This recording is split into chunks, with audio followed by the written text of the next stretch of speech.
ఏ వ్యక్తి అయితే తన యొక్క వయస్సులో తన యొక్క ఉపాధిలో బర్కత్ని కోరుకుంటాడో, శుభాన్ని కోరుకుంటాడో, ఆ వ్యక్తి ఏం చేయాలి?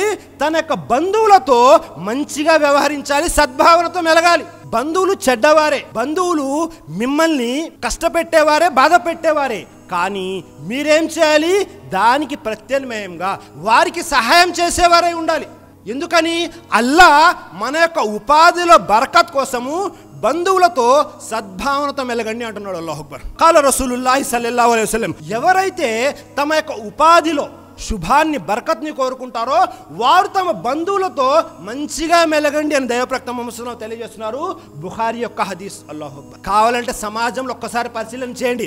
ఎవరైతే బంధువుల హక్కును సరైన విధంగా నిర్వర్తిస్తూ ఉంటారో వారి యొక్క ఉపాధి పెరుగుతూనే ఉంటుంది. అల్లాహు అక్బర్. వారి ఉపాధి తరగడం అనేది జరగదు.